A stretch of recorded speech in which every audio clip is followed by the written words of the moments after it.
Hi everyone, and welcome to The Sleepy Scientist. I'm really happy you're here. Tonight, we're going to go on a calm and quiet trip to learn something amazing. So get comfy, take a deep breath, and let's enjoy this peaceful science story together. Before we start, tell me in the comments, where are you watching from and what time is it for you right now? If you like relaxing science videos, don't forget to tap the like button. Now let's begin. Long before cities blinked with electric light and language wove itself into books and lullabies, there was only cold.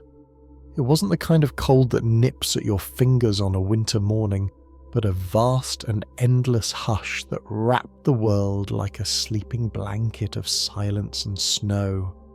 The sun rose pale and distant, offering little warmth, and the wind curled through empty valleys, carrying the soft sigh of glaciers inching across the land. This was the time we call the Ice Age, but it wasn't just ice that shaped the Earth. It shaped us too. If you could close your eyes and step backward through time, past the scattered ruins and the forgotten fires, you might find yourself standing in a world where humans were not yet human, not fully. We were something softer, still becoming. And in that long, quiet becoming, the cold played its part.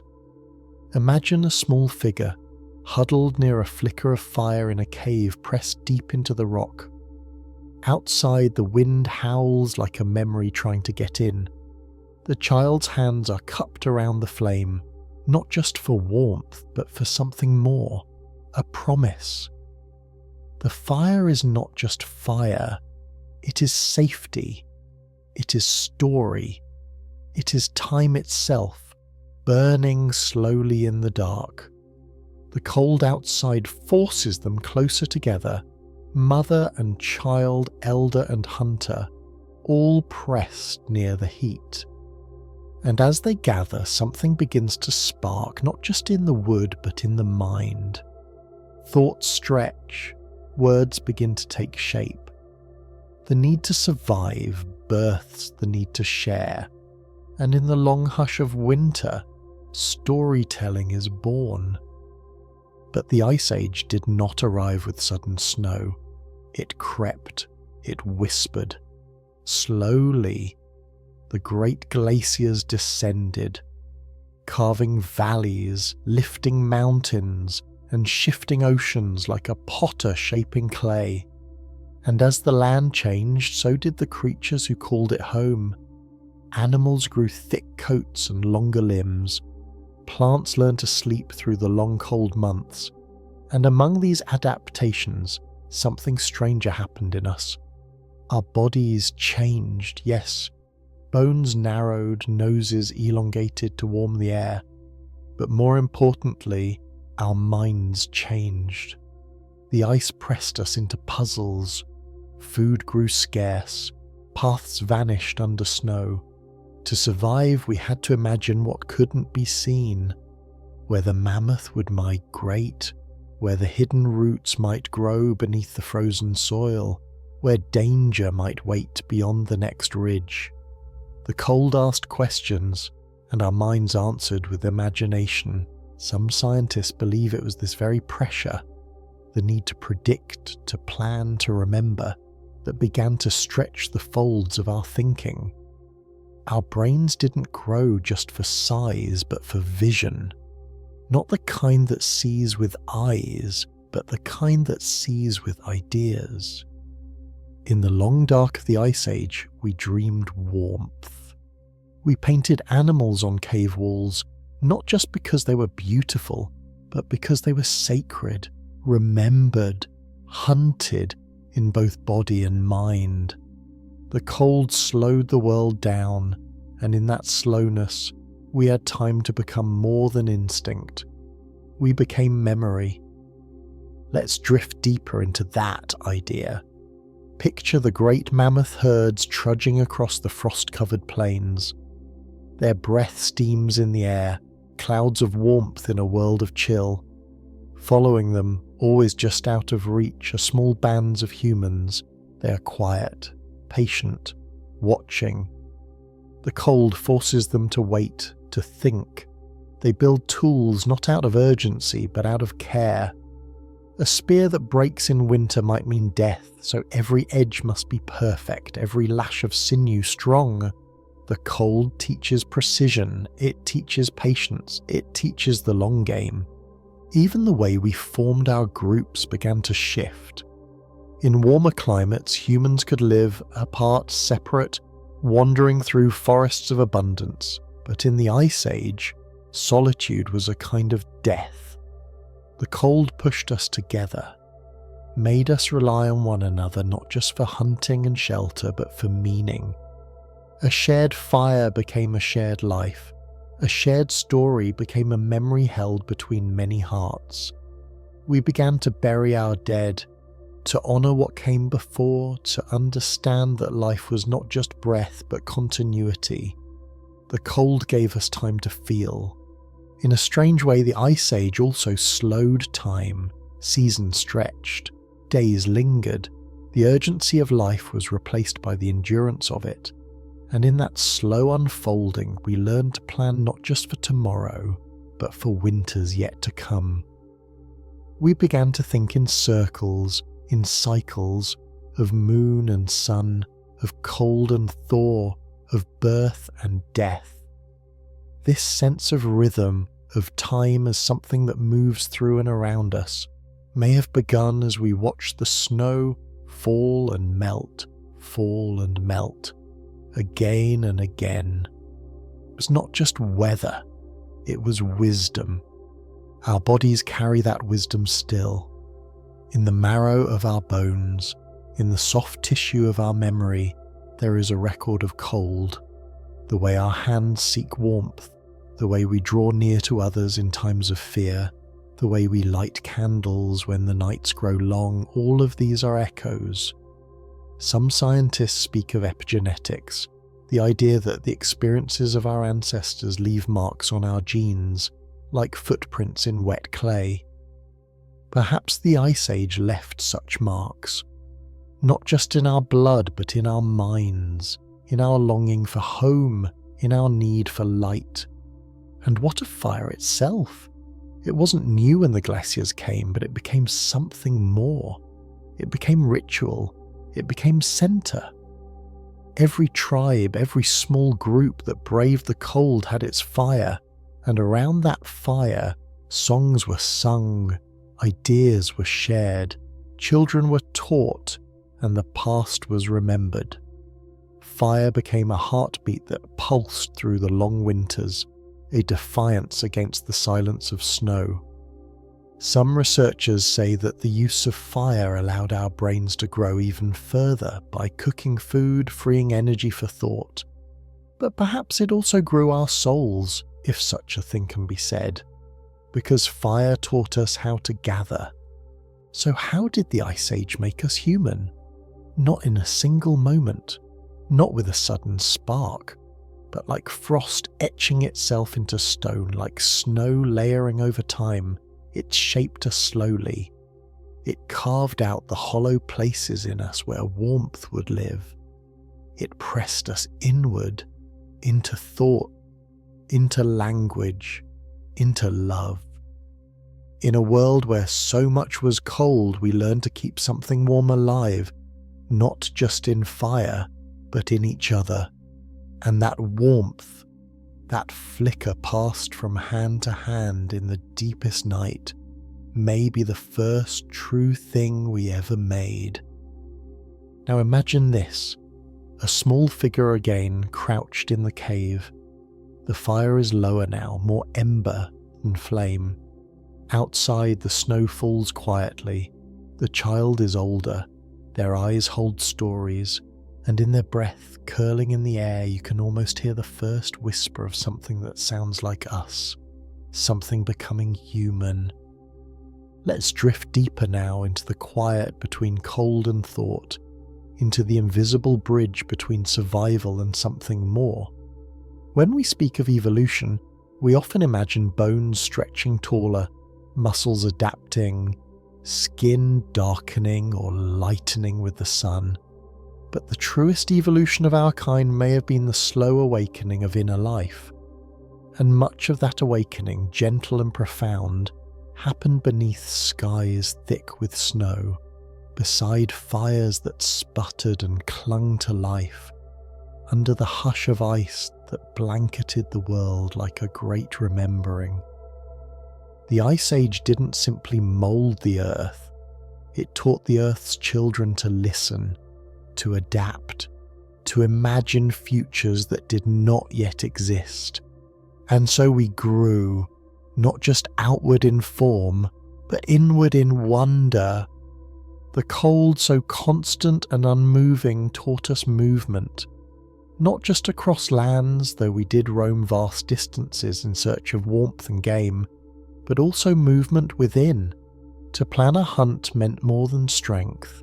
It required empathy, the ability to think like the prey, to imagine the path of the reindeer, to predict where they might seek shelter, when they might rest. It asked for memory, not just of what worked yesterday, but of what failed last year. And as the cold deepened, so did our thoughts. Tools became more complex, not because of ambition, but necessity. Need is the mother of invention, but ice is the mother of patience. It forced us to craft carefully, to learn slowly, to hold on fiercely to what worked. But we didn't just survive the cold, we began to tell it. Etched into stone, painted with ochre on cavern walls, traced with fingers in the soot near fires, we began to place our minds outside our bodies. What a strange, wondrous leap. To draw not the thing itself, but the memory of it. To tell the story of the hunt before it begins. To dream aloud in shapes. These first images of mammoth and bison, of hands stenciled like echoes against the walls, were more than decoration. They were intention. They were communication that lasted beyond sound.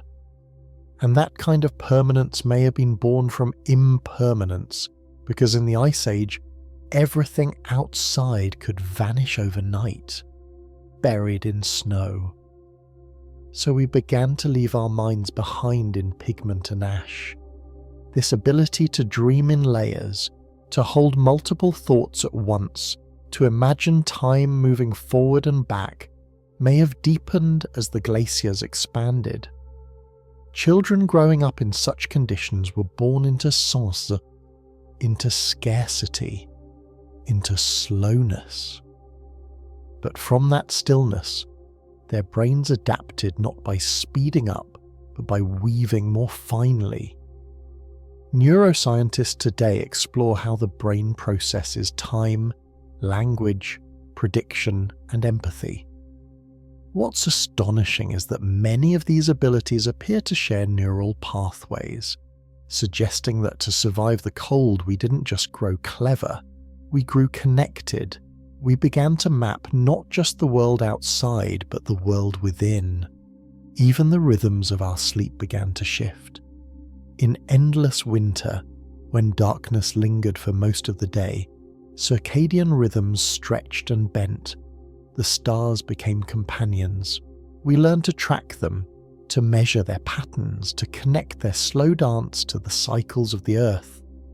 Some researchers believe this was the birth of early astronomy, not as science but as comfort. Looking up, seeing the same stars from the same cave mouth every night, gave us a sense of permanence in a world otherwise vanishing. The stars told time when the sun forgot to shine, and so we began to listen to the sky, not just for weather, but for meaning. Shelter itself became more than refuge. It became canvas, classroom, cradle. The cold forced us into intimacy, not only with each other, but with the spaces we inhabited. The cave was not just a place to hide from the wind, but a place to hold memory. The hearth became the heart, the centre around which lives revolved. And within that circle, we began to pass down not just knowledge, but dreams. Old ones told the young ones how the world once was, how the animals moved, how the ice first came. And in those stories, something precious stirred, the birth of culture. Culture is not born in ease, it grows best in places where comfort is rare. The Ice Age, so brutal in its demands, offered the exact tension that creativity needs. It stripped away the unnecessary. It asked what mattered most. And in that rawness, humans reached for meaning. That reaching gave us music, perhaps first in rhythm, in tapping stones or clapping hands, then in melody. As someone mimicked the call of a bird or the howl of a wolf, that reaching gave us symbols, ideas that could be shared without words. It gave us care, the kind that knits furs with sinew, that binds wounds with plant fibre, that sits with the dying and whispers memories. Think of the way light falls through a cave entrance at dawn. Even now, scientists studying ancient dwellings find that many were positioned to catch specific angles of sunlight, or to amplify the sounds of voice and drum. Could it be that even then, even in the heart of hardship, we were designing beauty? That the cold made us architects of wonder? And researchers argue that the first seeds of religion, the awe before the unknown, the reverence for life and death, began as humans tried to explain why the world was as it was, why the snow fell, why the fire burned, why the stars did not move. So the Ice Age gave us questions, not just about survival, but about meaning. And those questions stretched the brain like a loom stretches thread, weaving something tighter, stronger. As our ancestors moved southward, following warmth and prey, they carried more than tools and furs. They carried memory, they carried culture, they carried the stories that the cold had carved into their minds. And so, thousands of years later, when modern humans look at the stars, when we sit near firelight and tell stories, when we hold one another in the dark, we are echoing those early lessons. Somewhere deep in our DNA, in the soft animal of our hearts, we remember the ice. We remember the long nights, the patient hunts, the hush of soulfall on stone. We remember that the cold did not just threaten us, it shaped us, it pulled from us, the warmth we didn't know we held. The glaciers are gone now, or mostly gone, but their memory lives in the valleys they carved, the lakes they left behind, the migrations they inspired, and in us, in the songs we sing, the fears we name, the dreams we pass from one generation to the next. The Ice Age did not break us. It revealed us. It showed us what lives beneath skin and instinct. It showed us how to be human, not in spite of the cold, but because of it. So now, if you listen closely, you might still hear it. Not the wind on stone, but the whisper of thought itself. Slow, curious, resilient, a fire that waited in our bones, and then, at last, began to speak. Now let us follow the final quiet thread, drawn gently from frost and flame, from memory and movement, into the shape of who we became. For the Ice Age did not simply pass through history like a storm. It lingered, and in its long stillness, we found direction. When the cold at last began to loosen its grip, when the great white sheets began to retreat and reveal the softened earth beneath, we were not the same beings who had once huddled in caves and counted stars to tell the seasons. We'd been carved as surely as the valleys, refined as delicately as ice sculpts stone. And when the sun returned, brighter now, closer, it did not warm the same people. It warmed minds made wide by waiting, and hearts made deep by silence. The great melt began slowly, not with the roar of rivers, but with the seep of water through old snow. Ice that had been still for millennia began to move, to drip, to sigh, and as the land changed, so too did the animals, and the sky, and the patterns of light. Forests crept across plains once barren, and rivers wandered freely through beds long frozen. The world began again, and we, still holding the fire in our bones, began again with it. But we didn't forget. The cold had taught us to remember, and memory once born doesn't vanish. It burrows, it roots, it becomes the shape of us. In this new unfolding world, we carried with us not just tools, not just words, but blueprints etched in instinct. We began to plant, to build, to stay. Agriculture rose from the knowledge of cycles, of winter returning, of seed sleeping, of time as something that circles rather than ends. Domestication began, not in dominance but in familiarity. We had lived beside animals in the hunt, watched their migrations, mimicked their sounds. Now we invited them closer. The wolf became companion. The wild grain became food. The world no longer chased us. We began to shape it gently. But that shaping carried echoes. Even in warmer places, in softer seasons, we still made our homes around fire. We still built shelters that faced the sunrise, still carved our memories into walls. The Ice Age had taught us to speak across generations, to value what could not be seen, the future, the unseen danger, the imagined tomorrow. Our societies formed with this memory at their root. Elders were honoured because they carried the map of before. Rituals were kept because they wrapped uncertainty in rhythm. The human mind had stretched to survive the cold, and when the cold left, the stretch remained. Even today we feel it, in the way we gather when the power goes out, drawn instinctively toward candlelight, in the way we prepare for winter, not just with coats and salt, but with books, with stories, with comfort, in the way we look for patterns in the stars, seeking our place among their slow-burning paths, in the hush that falls over us when snow begins to drift down, as if something ancient in our blood pauses to listen. The Ice Age is not past, it is within. It is a lesson written in the long, careful language of time. Some scientists speak now of climate shifts, of the way the Earth pulses between warmth and cold in great slow breaths. They speak of how these patterns shape not just land but life, and how life in turn reshapes the world.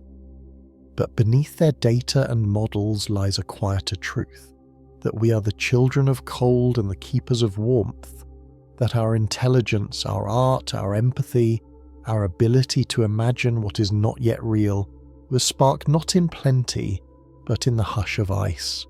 And what of fear? It too played a role. The Ice Age taught us not only wonder, but caution. It taught us how fragile life can be, how easily light can vanish, how quickly paths can disappear beneath snow. Instead of breaking us, that fear gave us foresight. It taught us to plan, to store, to care. It turned survival into community. It turned isolation into connection. When the nights were longest, we learned to sing. When the food was gone, we learned to share. And from those lessons rose something bigger than any one person, something called humanity. We must not forget either the resilience of the children, the young ones born into cold who learned not fear but awe, who played with stones and listened to the tales of old hunters, who looked at fire not as magic but as inheritance.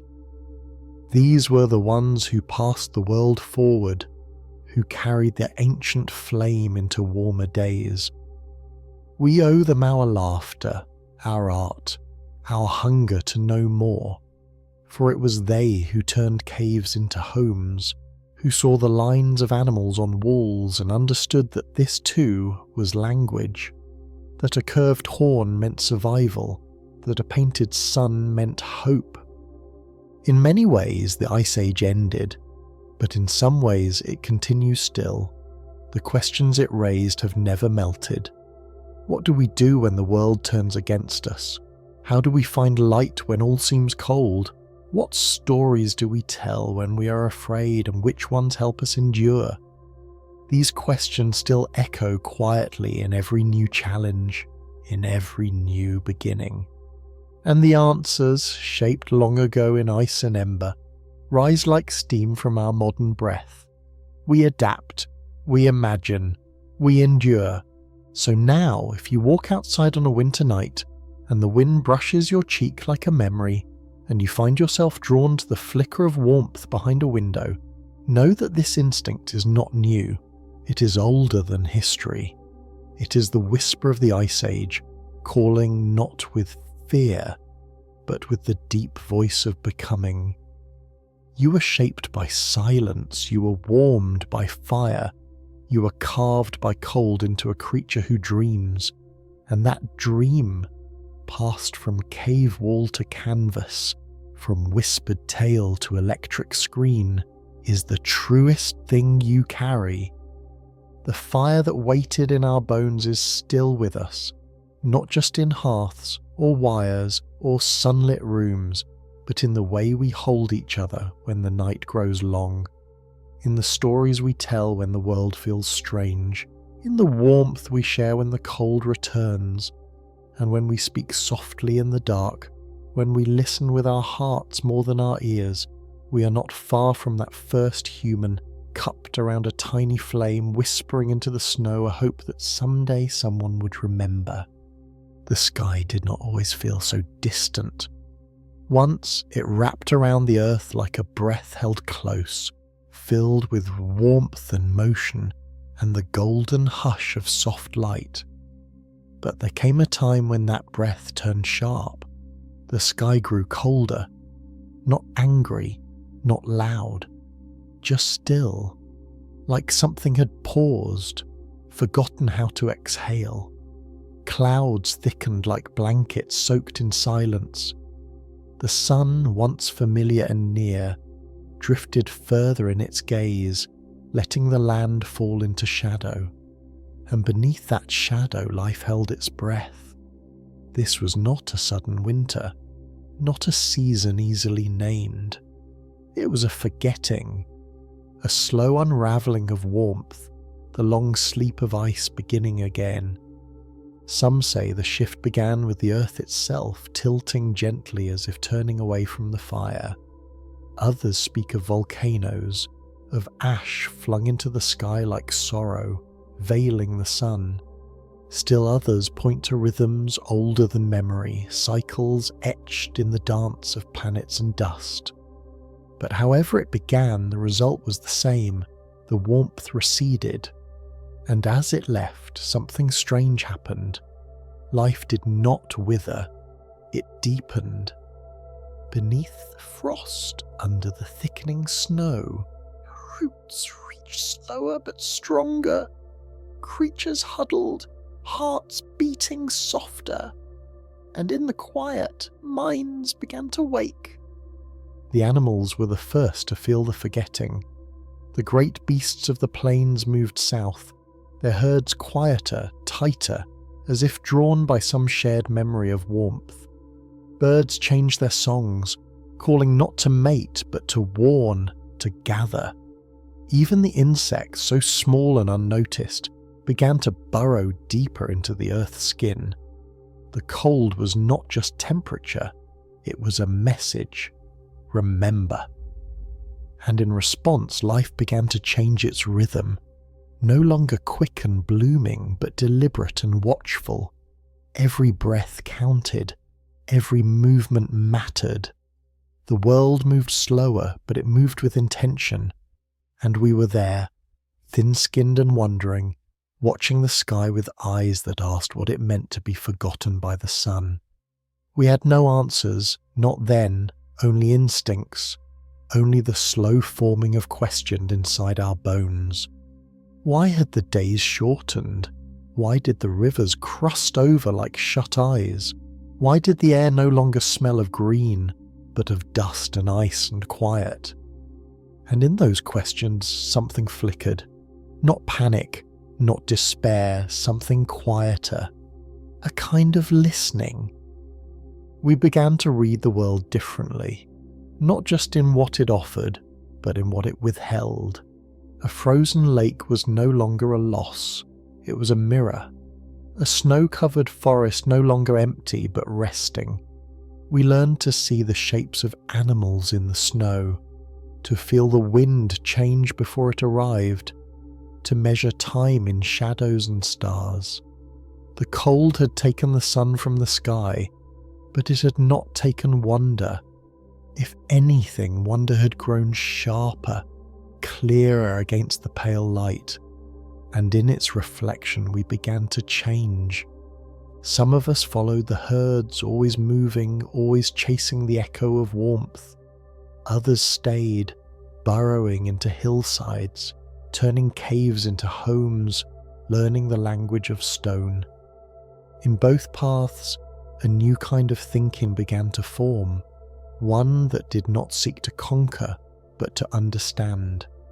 The cold could not be beaten, but it could be known. And so we studied it, not with books, but with breath and skin and silence. We watched how snow fell, how ice creaked at night, how frost painted patterns on bark and bone. These were not decorations, they were instructions. The sky, now a grey ceiling of quiet, seemed farther than ever before. But in that distance our imagination grew. What lived beyond it?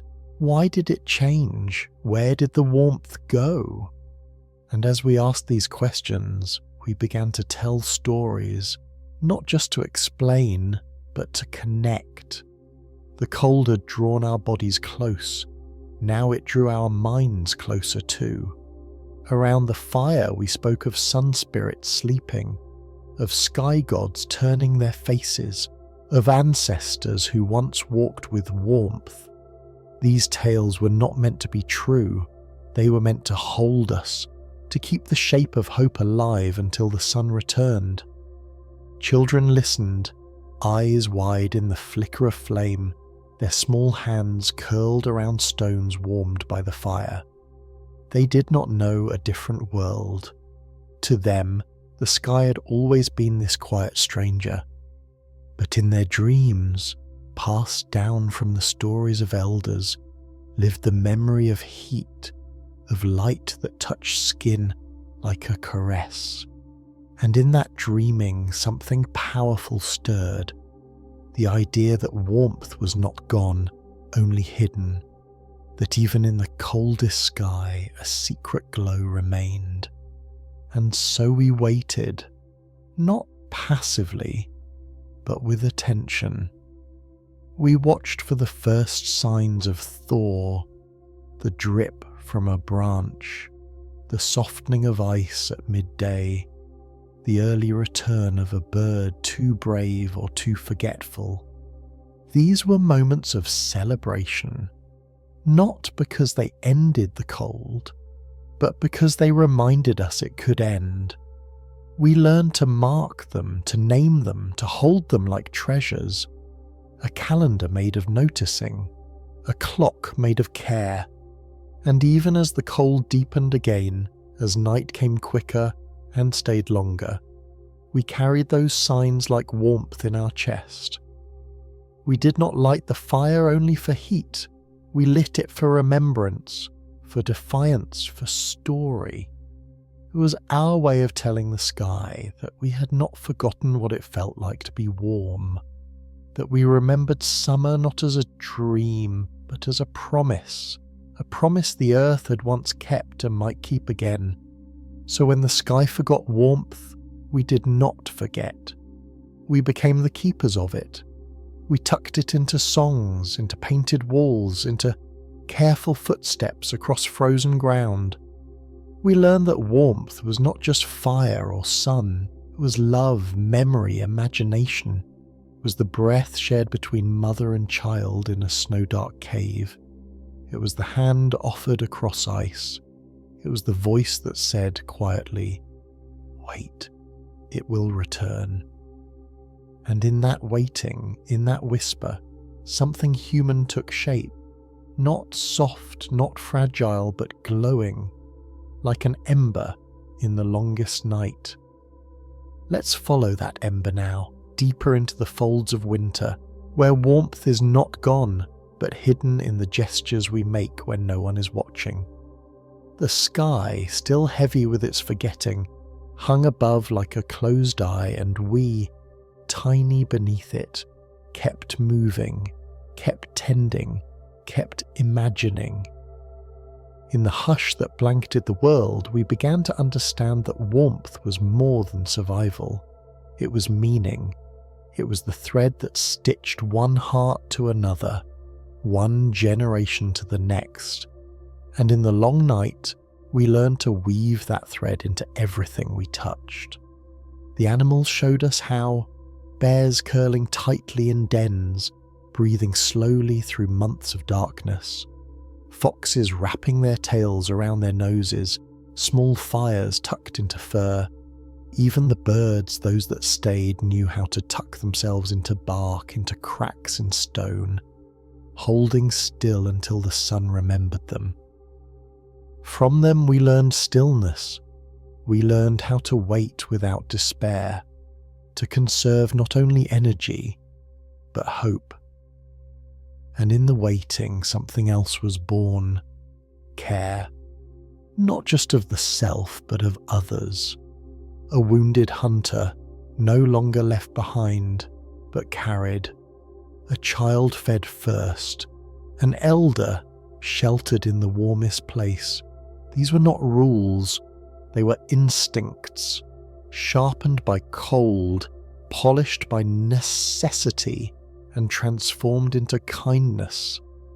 As the earth grew quieter, so did we. Voices softened in snow-covered woods. Footsteps were muffled. Songs turned to humming, to chanting low near the fire. In that softness, a new kind of intimacy emerged. Eyes met more often. Hands lingered longer. There was time now, not rushed by harvest or chased by heat. Time to notice, to feel. Love, once simple and physical, deepened into something enduring. A promise not just to be present, but to remember. The cold taught us that love is not always loud. Sometimes it is the extra blanket given without words. Sometimes it is sitting beside someone in silence, so they do not face the dark alone. And from this depth, a different intelligence emerged. Not just cleverness in tools or tactics, but wisdom in pattern. We began to map not just landscapes, but relationships. We saw how stories returned like seasons. How sorrow too had a cycle. How grief could be carried until it thinned, like snow on the first warm wind. The cold gave us the shape of things, the rhythm of return, and that rhythm became the heart of everything: migration, planting, mourning, celebration. We began to feel that even pain was not permanent, that even the sky might remember warmth again. In this slow turning, language blossomed, not in leaps, but in layers. A new word for a kind of snow, a gesture that meant I understand, a rhythm in the drum that called people from miles away, not with urgency, but invitation. Around the fire, the same stories were told again and again, not to repeat, but to refine, to add detail, to fold meaning into the spaces between sentences. A child asked a question. An elder paused, not because they did not know, but because they wanted the answer to feel true. And in that pause, understanding was born. The stars always above became more than navigation. They became memory holders, each one a marker of a story, a loved one, a lesson. We gave them names not because they needed them, but because we needed to say aloud what we feared might be lost. And when clouds hid them, we remembered anyway. We told the stories in darkness, trusting the stars were still there. This faith that something invisible could still be real may have been our first taste of wonder. And wonder, more than anything, is what kept us human beneath a sky that had forgotten how to give. There were moments, of course, when the forgetting felt endless, when the wind screamed louder than our songs, when food ran out, when frost claimed fingers and grief sat heavily beside us. But even then, we wrapped our dead. We placed them gently, we whispered prayers made of hope and memory. The cold could take the body, but not the bond. That was something we had decided, somewhere along the long white miles, that connection would outlast cold, that if the sky forgot, we would remember for it. And we began to leave signs, not just art, but intention. Stones placed in circles, paths worn into the earth, bones arranged with care. We were not just moving through the world, we were shaping it with our remembering. Some of these marks remain, half buried, half erased by time, but still echoing, still humming with the voice of those who looked at a sky turned cold and whispered back, "We are still here." Every mark was a kind of resistance, not to nature, but to forgetfulness. The children of that time were born into a world of frost, and yet they played. They chased, they laughed, their cheeks pink with cold and joy. They saw not only what was lost, but what remained. A bird's feather caught in a drift, the sparkle of ice crystals on a sleeping leaf, the shape of a mother's breath in morning light. They learned not to fear the cold, but to know it, to find beauty in its quiet. They learned that life was not just something that bloomed in warmth, but something that endured in silence. And endurance too is a kind of love. So the forgetting of the sky became in time a remembering of ourselves, of what we are without plenty, of what we become when tested not by fire, but by frost. The cold did not erase us, it refined us. It took away the easy things and left behind the true ones. And in the frostbitten mirror of winter, we saw not our weakness, but our strength. The kind that listens, the kind that learns, the kind that stays. And when at last the first melt came, when the snow thinned on the hillsides and water ran clear again in the stream beds, we did not cheer. We bowed our heads, we gave thanks, not just for the return of warmth, but for what the cold had taught us. That warmth is not given, it is made in our actions, in our words, in the quiet promises we keep even when no one watches. And as the sky began to remember, we held our fires close and whispered softly, "We remember too." Now let us follow the last light of this story, the gentle arc where forgetting turns to remembrance, and winter yields not with a cry but with a sigh. The sky that once seemed closed begins almost imperceptibly to open, a softening at the edges of the wind, a faint gold in the morning clouds. It does not return in a blaze, no sudden flood of warmth, no trumpet of change. Instead, the sky remembers, in the way an old friend returns after years apart, quietly, without fanfare, bearing nothing but presence. And beneath that returning, we begin to shift again, not in panic or relief, but in reverence. Because now we know what it means to live without the sun's full blessing. We know what it means to carry warmth ourselves. As ice withdrew, it left behind shapes we could not have imagined. Valleys carved like soft rivers through stone, lakes where once was only silence, patterns in the earth like fingerprints of time, and we, standing in this reshaped world, felt not triumphant but humbled. The earth had been dreaming in frost and now it stirred. Trees creaked awake, water moved freely again, birds returned to branches as if they had simply turned a corner.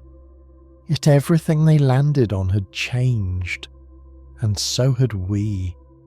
The cold had not broken us. It had made us attentive to shadow, to each other, to the quiet truths that live between seasons. In these first warmer days, we began to plant, not only seeds into soil, but roots into the land. The idea of home, once impossible under constant migration, began to take shape.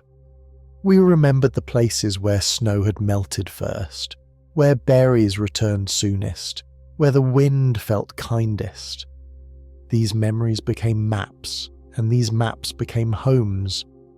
We built not just shelters, but stories around them. This is where the river sang. This is where the deer came each spring. This is where my child was born in the last frost. And with these stories, the land became more than space. It became relationship. The sky, though warmer now, still held its mystery. We did not forget the time it turned away. We honoured it instead, with songs, with dances, with rituals that mimicked the returning light. We lit fires not out of need, but celebration. We watched shadows lengthen and shrink across stone, carving calendars with nothing but light and patience. We marked solstices, equinoxes, the first bird, the last snow. These moments stitched our lives together. They reminded us that even in abundance we must still listen, still remember. Children born in this new warmth grew up surrounded by memory. They ran across fields where their grandparents had once trudged through drifts. They drank from streams fed by melting glaciers. And though their lives were easier, their stories were heavier. They carried them with pride, these tales of cold and courage. Around fires now made for comfort instead of necessity, they asked the old questions again.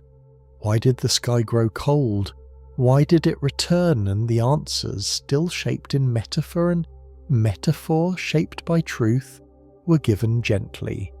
Because the lesson was not in the cold itself, but in how we responded to it. And how did we respond? We stayed. We adapted. We made beauty from scarcity. We learned the power of slow time, of waiting without giving up, of tending what could not be rushed. These lessons did not fade with the frost. They lived on in our choices, in how we built, in how we loved, in how we told stories that always carried a seed of warmth, no matter how dark the night. The Ice Age had whispered that nothing is permanent. Not the cold, not the warmth, not even the forgetting. And so we learned to hold loosely and love fiercely, to prepare for both hunger and harvest. Some of us wandered still, following the shifting paths of animals and stars, but even they carried with them the memory of fixed hearths, of the fire circle. They took songs from one camp to another, sharing warmth in the form of melody. Others stayed, turning forest clearings into gardens, riversides into villages. And between these twin paths, movement and stillness, humanity began to bloom. Not in opposition to nature, but as part of its slow, breathing rhythm. The sky, having once forgotten warmth, now seemed to remember everything at once. Rain returned, thunder rolled like distant drums, lightning danced again across wide plains. The seasons began to speak more clearly, and we listened, not just with our ears, but with our hands and hearts. We learned to live in rhythm, not against it, to prepare for winter not with fear, but with familiarity. The cold was no longer enemy, it was elder. It had taught us what it means to tend, to endure, to become. And so, though the Ice Age passed, it left a legacy not of ice but of understanding. In the architecture of our minds there remain the cold-honed chambers of patience, of reflection, of wonder born in scarcity. In our myths and memories there are still figures who carry torches through snow, who whisper secrets to the stars. And in every moment we choose to gather, to care, to remember the forgotten, we echo the first humans who chose fire over fear. Now, if you sit quietly beneath a winter sky, even one filled with city light and airplanes crossing high above, you might still feel it, that echo, not a sound, but a presence, a hush that lives beneath our noise, a remembering that hums in our cells. You might feel your breath slow. You might think of those who came before, huddled close in caves, weaving meaning from silence. And you might realize that you too are made of those same choices, to care, to carry, to kindle warmth even when the sky forgets, because the sky will forget again, maybe not in ice, maybe not in shadow, but in some way. The world always changes, and so we must remember not just what to do, but how to be, gentle, attentive, curious, brave in the quietest way. For that is what the cold taught us, that even when everything seems still, something is always becoming, and we, fragile and fierce, are the keepers of that becoming. So when the sky forgot warmth, it gave us the chance to remember something deeper, not just how to survive, but how to glow. And that glow, passed from fire to story to soul, is still alive, in you, in me, in the soft, slow turning of the earth toward light once more. Long before names were carved into stone or written across the sky, long before histories were recorded in books or songs, the earth passed through a silence so vast it seemed eternal. This was not the silence of absence, but of depth, a quiet that stretched beneath glaciers, that whispered through frozen forests, that settled deep into the marrow of living things.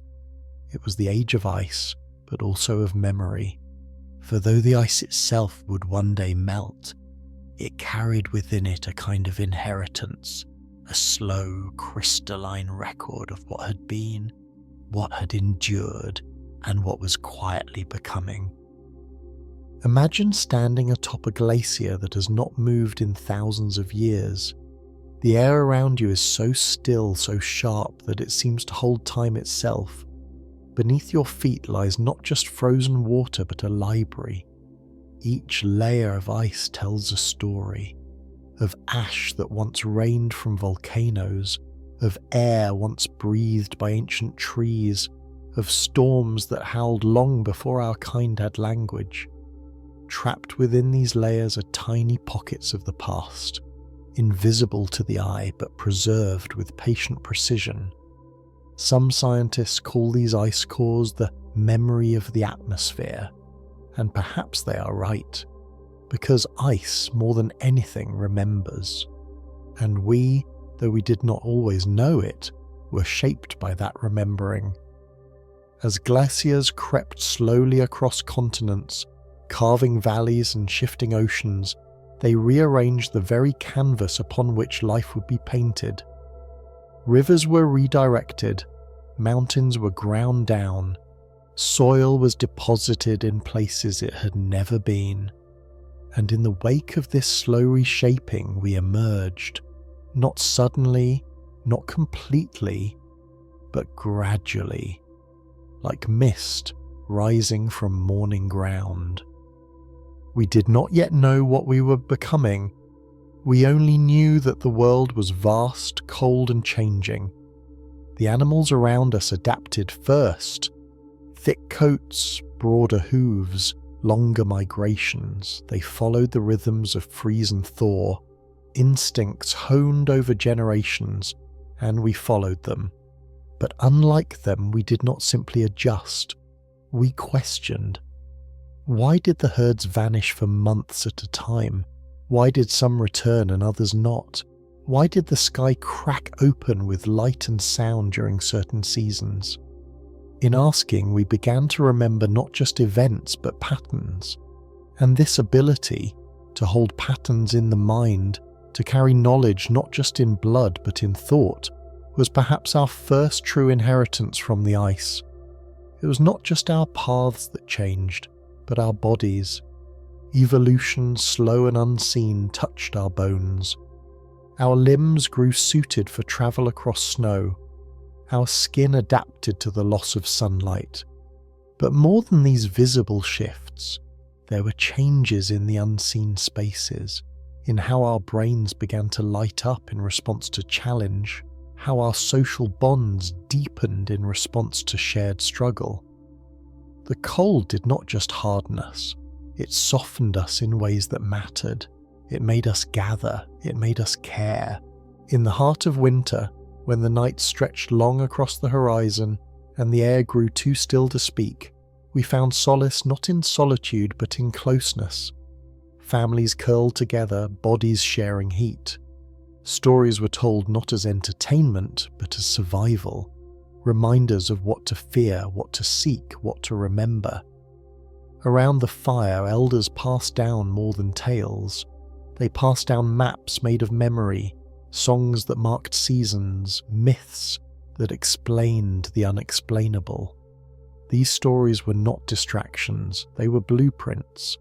And though the ice outside did not change, the warmth within those circles shaped something new in us. This kind of knowledge, deep, generational, passed mouth to ear, formed a different kind of inheritance, one not written, but remembered. And while the ice preserved the past in its layers, we preserved it in our living. A grandmother's tale about the winter the river froze solid. A father's instructions on how to find moss under snow. A child's first time watching the stars appear before sleep. These were not grand stories, but they were true, and they were ours. As generations passed, we began to build more than memory. We built meaning. The tools we shaped were not just functional, they were elegant. The carvings we made were not just markings, they were art. In the stillness of the ice, in the spaces where nothing grew, we cultivated imagination. Because when the world outside offers little, the world inside must grow richer. Our minds became landscapes. Our dreams became places to travel when our feet could not. The ice, by pressing us inward, had given us a doorway to thought. And even as the world changed, as glaciers began to retreat, as plants returned to the land, as animals shifted once again, we carried the silence with us. Not the silence of fear or emptiness, but the deep calm of knowing, a kind of patience, a kind of presence in our bones. There was a rhythm slower than heartbeat. In our blood, a memory older than words. We may not have always understood what we carried, but we carried it all the same. Today, when scientists drill deep into polar ice and pull out cylinders of frozen time, they speak of carbon levels, of isotopes, of ancient pollen trapped in frost. But those of us who listen differently might hear something else. A song in layers, a whisper through time, the soft echo of ancestors who stood under the same stars, who faced the same cold, who lit the same fires. The ice remembers them, and so do we. Because the inheritance of ice is not just in what it recorded, but in what it created. A species that could endure not just through strength, but through story. A people who learned to find warmth where none existed. who made meaning from silence. The ice did not teach us everything, but it taught us how to listen, and that perhaps is the beginning of everything else. Let us walk deeper now into the quiet hallways of time carved by the slow breath of glaciers, where memory is stored not in ink or stone, but in layers of ice and silence. The inheritance we carry from those frozen centuries is not loud. It does not announce itself in cities or machines or songs on the wind. Instead, it lives in the way we pause when snow begins to fall, in the way we gather near heat, in the way we remember even what we do not recall. For the Ice Age, though long melted, left us not just new landforms or altered skies. It left us with the shape of mind, a sculpted way of being, and like a fingerprint pressed gently into soft clay, it endures still, quiet but present. Imagine now the people of those times, not as primitives wandering through snow, but as thinkers, as observers, as beings who had no distractions but survival and beauty, who watched the sky change with careful eyes, who learned to read wind and ice and cloud as fluently as we now read books. They knew the seasons not by calendar, but by the angle of the light through the trees, the behavior of birds, the feel of the ground underfoot. They knew when the ice would crack beneath their feet, not by calculation, but by listening. Their senses were sharp, not because of instinct alone, but because of inheritance, passed from those who had walked the cold paths before, and in the long dark of winter, where the days were shortened to slivers and nights stretched across weeks, time changed shape. It became slow, thoughtful. It allowed ideas to settle like snowflakes on the tongue. The children born into this world were not hurried. They were shaped by the stillness, by the presence of elders who had space to teach not in haste but in rhythm. A story would be told over days, its pieces unfolding like layers of frost. A lesson was not simply given, it was lived. And in this spaciousness of time, reflection grew. The cold demanded preparation, yes, but it also allowed for imagination. We often think of survival as struggle, but the inheritance of the Ice Age was not only struggle, it was cooperation. In a world where no one could survive alone, the bonds between people deepened beyond utility. Trust became sacred. Sharing became survival. A successful hunt was not a personal triumph but a collective gift. A warm shelter was not private property but a shared blessing. Even knowledge was treated this way, given freely, passed without pride, because the knowing of one could become the saving of many. This ethic of care did not fade with the thaw. It carried forward in the way we build families, in the way we form communities, in the way we instinctively reach toward one another when the world grows hard. As the ice continued its slow retreat, new lands opened like chapters in a book we did not know we'd written. Forests rose where once had been silence. Rivers broke free from glacial cages and began to hum new songs across rock and root. And in this changing world, we did not forget the cold. We remembered it in our movements, in the way we followed animals, in the way we mapped stars, in the way we marked time with carvings on bone and stone. Memory once stored in ice now lived in us. Even our dreams perhaps were shaped by that inheritance. In the flicker of firelight behind closed eyes, ancient people saw more than hunger and hunt. They saw symbols, shapes, ideas not yet named but deeply felt. And in their hands, dreams became tools. a curve of antler shaped not just for use but for beauty, a mark on stone etched not just for direction but for meaning. The cold did not just push us inward, it allowed us to reach outward, into the possible, into the imagined, into the story of ourselves unfolding like Thor beneath the sun. Some scientists now speak of cognitive leaps during glacial periods, surges in symbolic thinking, in abstract reasoning, in cultural complexity. And perhaps this is no coincidence. The cold slowed life down.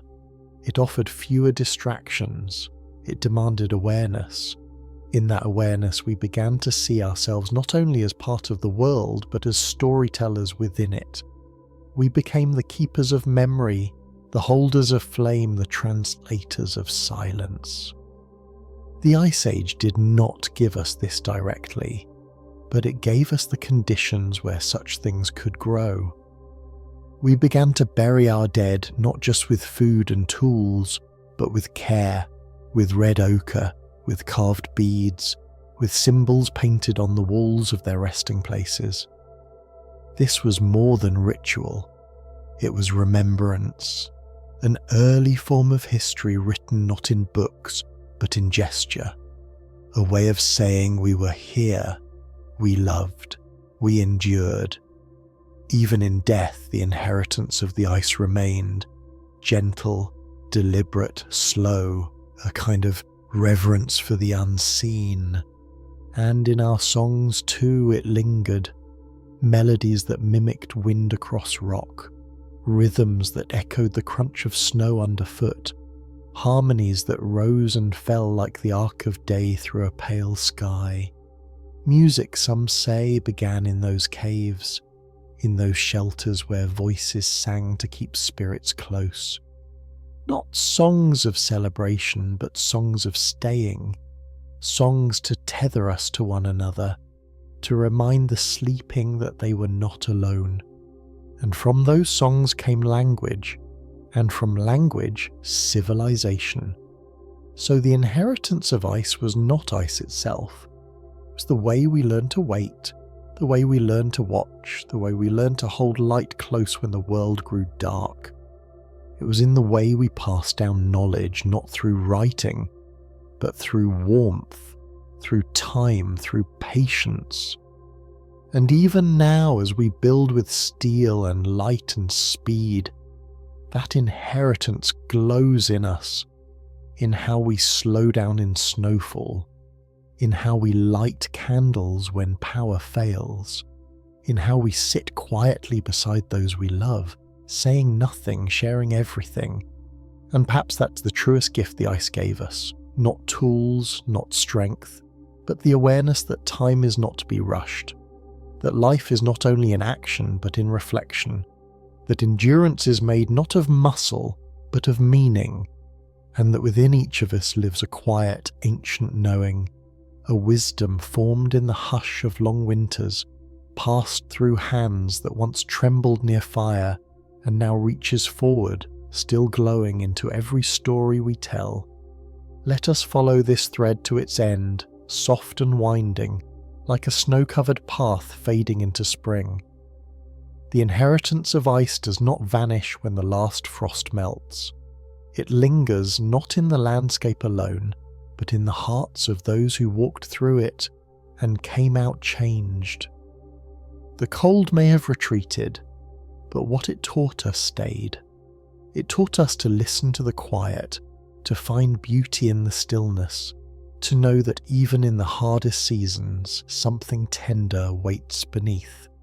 And so, as the world warmed and green returned to the edges of stone and water, we did not shed the memory of cold. We wove it into ourselves. The first green shoots pushing through thawed soil were not just signs of renewal, they were promises fulfilled. That life would come again, that the long waiting was never empty. The people who watched these changes unfold did not rush to forget.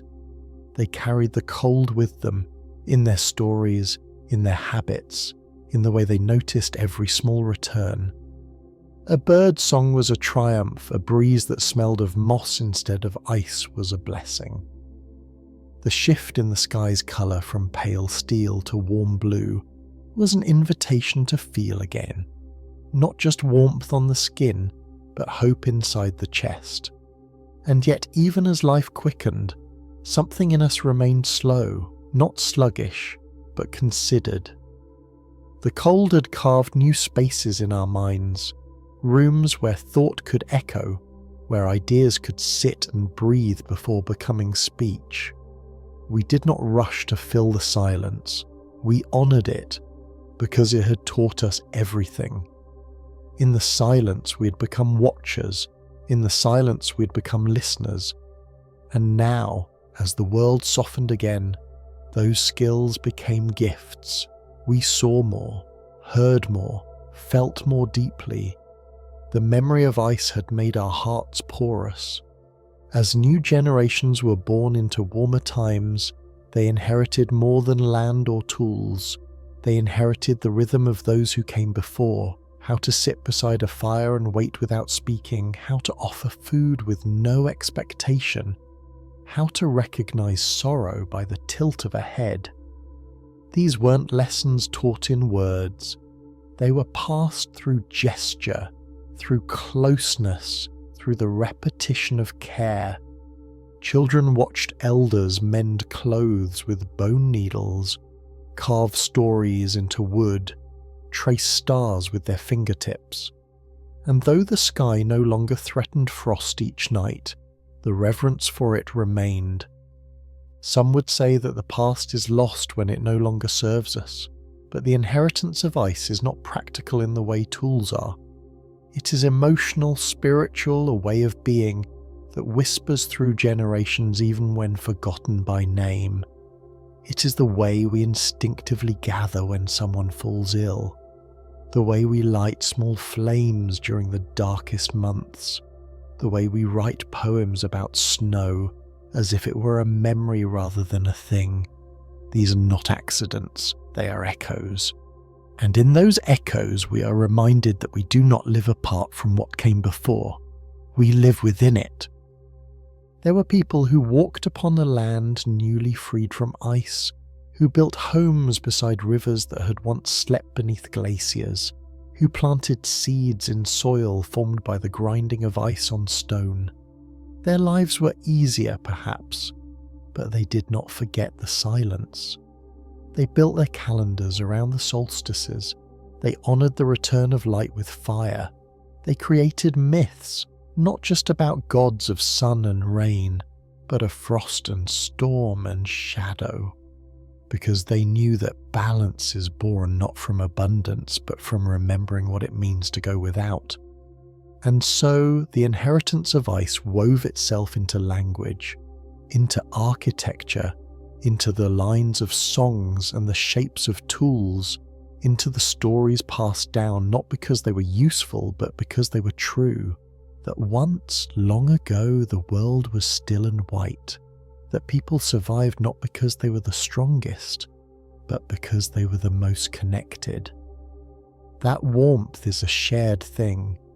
That time is not something to conquer, but to move within like breath. Even now, in this modern world of steel and circuitry, we feel it. When a cold wind brushes our face and we pause without knowing why, when snow falls and the world hushes and our steps grow more deliberate, when winter comes and instead of fearing it we prepare, lighting candles, baking bread, drawing close to those we love. These are not just traditions, they are inheritances. Living threads from a time when survival meant becoming more human, not less. And if we listen closely, we can still hear the ice. Not in the cracking of frozen lakes or the howl of winter storms, but in the way we speak to each other when times are hard. In the way we say "stay warm," as if those two words contain 1,000 years of hope. In the way we reach for each other in the dark. In the way we remember, without remembering why. The ice lives in us, not as a weight, but as a whisper. Let us then honour it. not with grand monuments or complicated rituals, but with attention, with quiet, with care.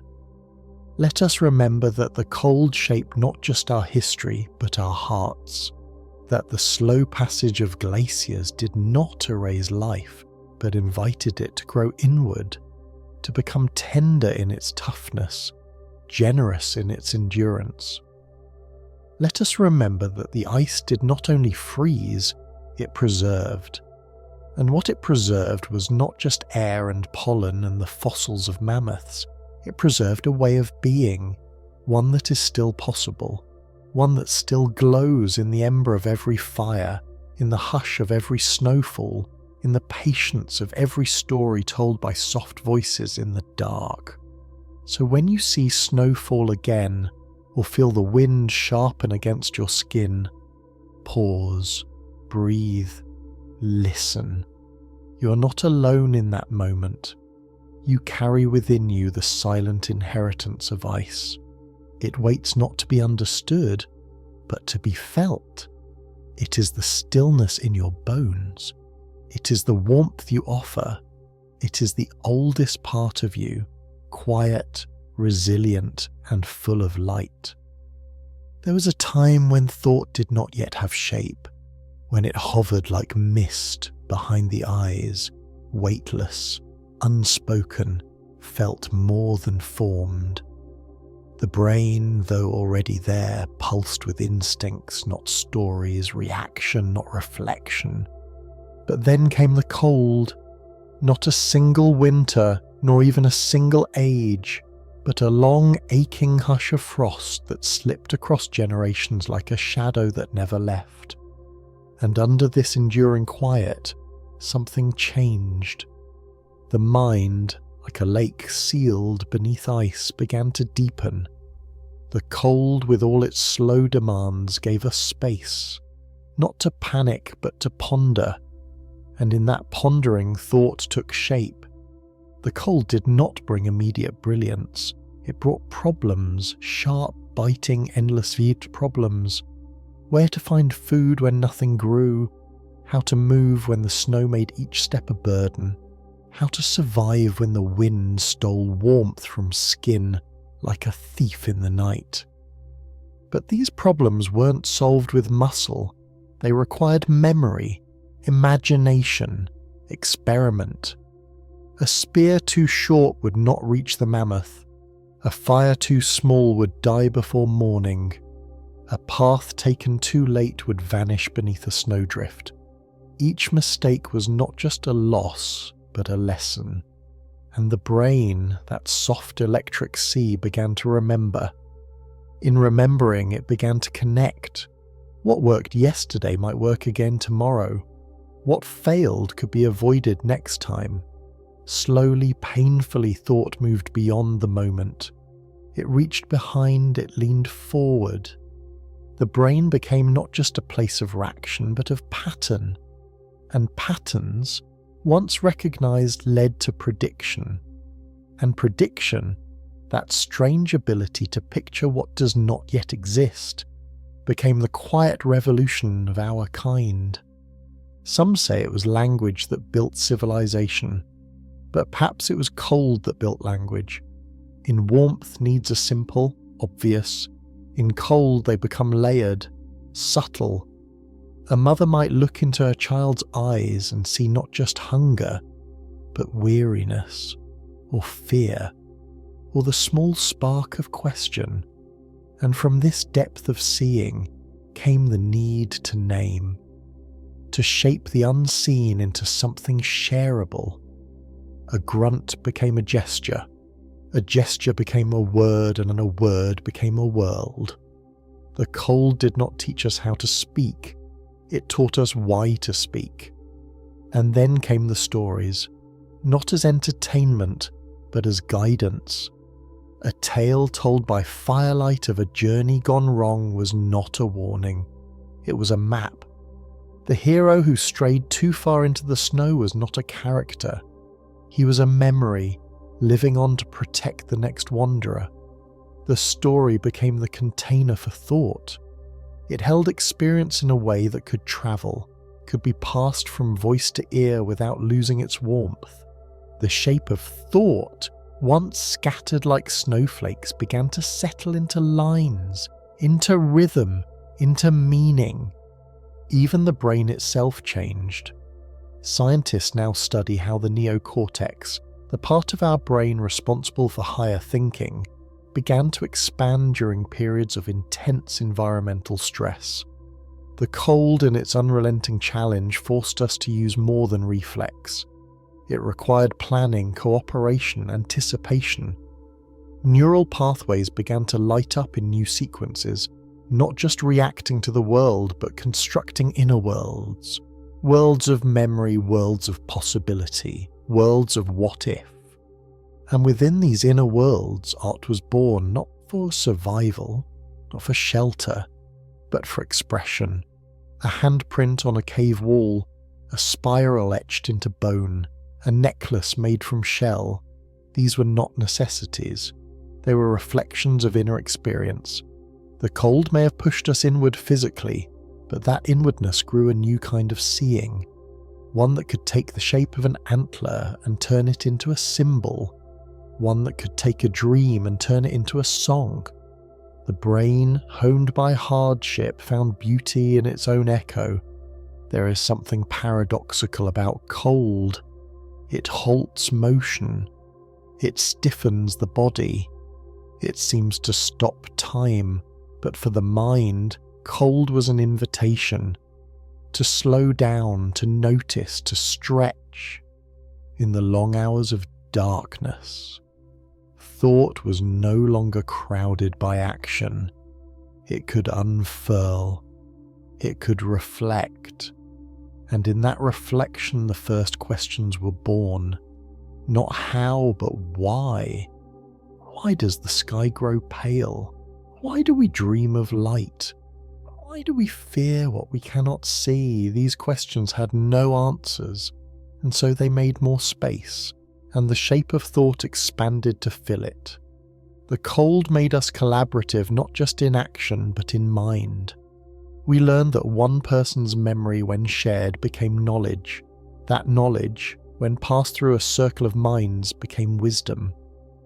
Around the fire, one voice carried a thread. Another added a stitch. Another tied it off. The community became a mind of minds, a weaving of thought that outlived any single member. And this collective cognition, sparked by need, became the earliest form of culture. And still, the cold shaped us. Not just in what we did, but in how we did it. Our thoughts became layered, like the snow that built upon itself day after day.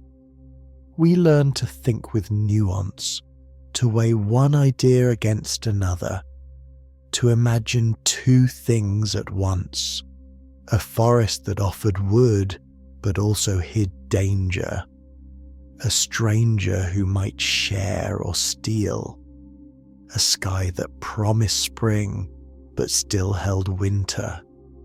This capacity to hold contradiction, to balance complexity, was not born in ease. It was born in the cold, where every decision could be a matter of life or death. And yet, despite the stakes, or perhaps because of them, we did not become brittle. We became flexible, adaptive, creative.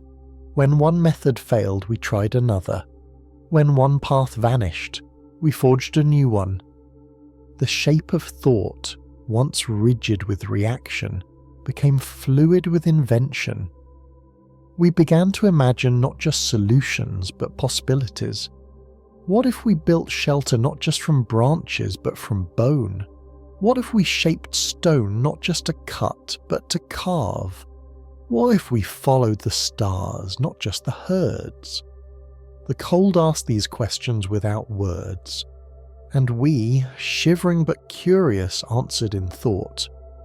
This is how the cold shaped the shape of thought, not with pressure but with pause, not with noise but with space. It did not command, it invited.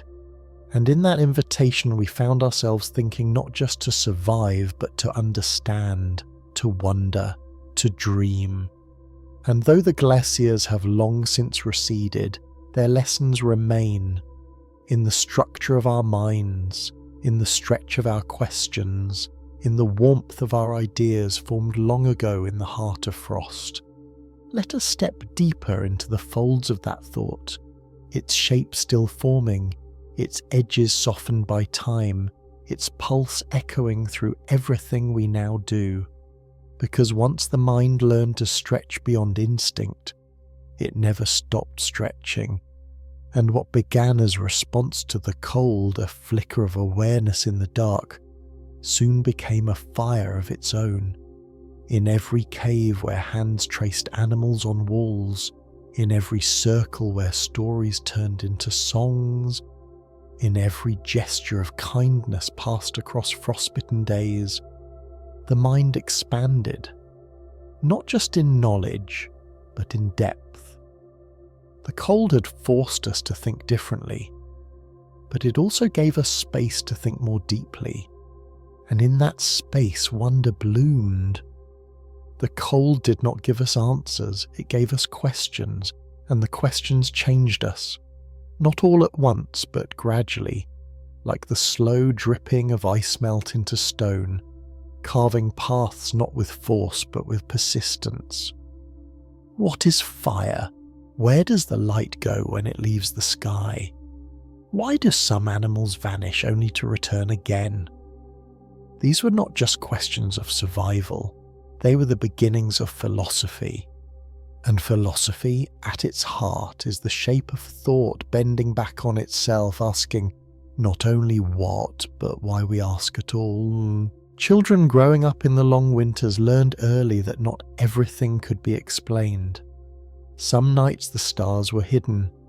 Some days the food was scarce. Some answers were missing. And so they grew comfortable with mystery, with maybe, with visions. This comfort with the unknown became its own kind of intelligence, not the intelligence that solves, but the kind that stays present, the kind that listens longer. In many ways, this may have been our most important adaptation, for when you live in a world shaped by ice and wind, knowing how to wait becomes as vital as knowing how to act. And in the waiting, imagination grew. The mind began to dream not just of what was or even what could be, but of what should be. It started crafting better versions of the world, better ways of being. The cold had taught us the boundaries of our environment, but thought let us test those boundaries from within. We imagined tools before we made them. We pictured new paths before we walked them. We rehearsed conflict and compassion in our minds before they unfolded in the world. Thought became rehearsal for life, and life in turn became more thoughtful. As our minds expanded, so did our relationships, not just with each other, but with the world around us. We began to see animals not just as prey, but as beings with patterns, personalities, perhaps even spirits. We gave names to places, not for direction but for relationship. The river was not just water, it was teacher, boundary, provider. The mountain was not just stone, it was protector, witness, mystery. This web of relationship, invisible but felt, gave structure to our thoughts. We began to think in terms of connection. This is how empathy grew, not as a luxury, but as a necessity born of shared fragility. And with empathy came another leap. We started to imagine the minds of others, to wonder what they saw, what they felt. This capacity to hold another's inner world inside your own transformed thought from a solitary act into a shared one. Around firelight, ideas could be handed from one person to the next, reshaped by each voice. A thought no longer ended in a single mind. It echoed, multiplied, became part of the group. Thought became community. In modern terms, we might call this the rise of theory of mind or symbolic communication or narrative processing, but in its essence it was a quiet miracle. The cold, by limiting what we could do with our hands, had opened vast rooms within our minds, and in those rooms entire worlds were born. We could think not just of now, but of before, not just of here, but of elsewhere. We could imagine the feelings of someone far away, the needs of someone not yet born, the memories of someone no longer here. The cold had expanded our temporal horizon. We became creatures of time, and with time came planning. With planning came cooperation. With cooperation came trust. And with trust, civilization began, not as cities, but as a rhythm that said, I will remember for you, I will prepare with you, I will wait beside you. The shape of thought had become relational. It lived in promise, in pattern, in presence. Even the way we perceived ourselves began to shift. We were no longer only bodies in motion, we were minds in reflection. We could think about thinking, we could notice how we changed. This self-awareness, subtle at first, became a foundation for identity. And identity, this sense of who we are within the story of the world, was shaped not in sunlight, but in shadow. In the dark, surrounded by snow, with only the fire's flicker to remind us that we were alive, we began to know ourselves. That knowing led to language more nuanced, more metaphorical. A tree could stand for age, a river for memory, a cave for safety. These associations were not obvious. They required a brain capable of abstraction, a mind comfortable with symbols. And once symbols took root, so did everything that followed. Ritual, belief, myth. These were not decorations, they were architectures of meaning. Thought had taken form, and form once shaped began to shape us in return. So much of who we are today, the way we organize time, the way we tell stories, the way we dream and build and grieve, can be traced back to these early contours. The cold sculpted the terrain, but it also sculpted the mind, not with force but with invitation. It asked, what will you become in the absence of ease? And the answer, slowly and tenderly given, was something that thinks, something that feels, something that remembers. To this day, in moments of stillness, when the world quiets and we are left alone with our thoughts, we are stepping back into that ancient space, that space carved by cold and filled with thought. And in that space we find not emptiness, but echo, the echo of a mind learning to see itself, the echo of warmth rising from within, the echo of humanity becoming something more. Now let us follow that echo, soft and steady, as it carries us from the edge of ice into the warmth of thought fully formed. The shape of thought, once loose and formless, had been etched gently by the long cold, the way a river, over centuries, carves its own bore. And as the glaciers began to retreat, as the sun lingered longer in the sky, and green returned to the land, the mind did not shrink back. It did not forget the stillness that shaped it. Instead, it carried that shape forward, into new seasons, into new stories, into the very way we move through the world today. With the cold fading, something unexpected happened. The space for reflection did not disappear with the frost, it deepened. The long winters had trained our minds to seek not just patterns in nature, but patterns in ourselves. We began to recognize moods, to name feelings, to shape emotion into expression. What had once been simple fear or hunger became grief, longing, hope. These subtle shades of inner experience found form in words, in songs, in the quiet gaze between companions who no longer needed to speak. The cold had taught us attention, and now attention taught us depth.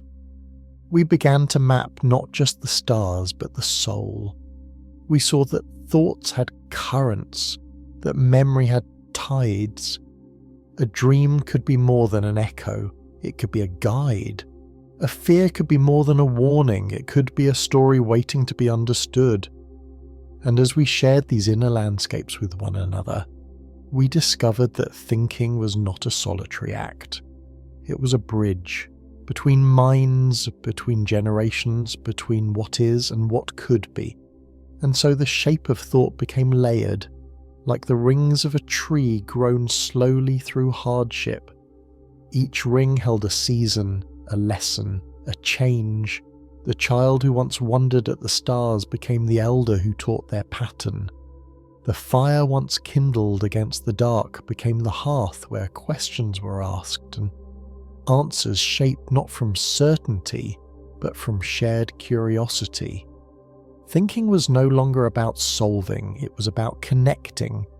The shape of thought had become relational, like a net that holds not by tension, but by interweaving.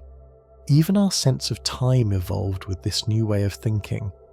No longer bound only to the cycle of sun and moon, time became memory. It became story. A life was no longer just a series of days, but a thread within a larger tapestry. We began to tell the past, not to archive it, but to understand ourselves through it. And the future became not just a place of survival, but of intention. We could imagine better days. We could plant not only for need, but for beauty. We could shape the world with our minds before our hands ever touched it. And with imagination came empathy.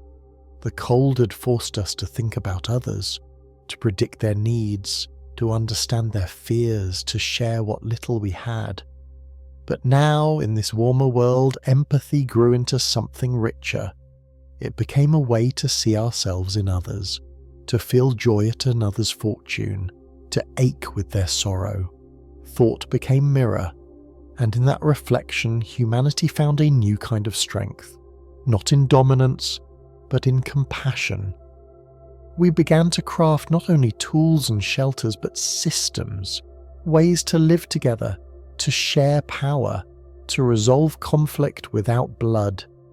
Justice, fairness, moral, kindness, these were not born of abundance.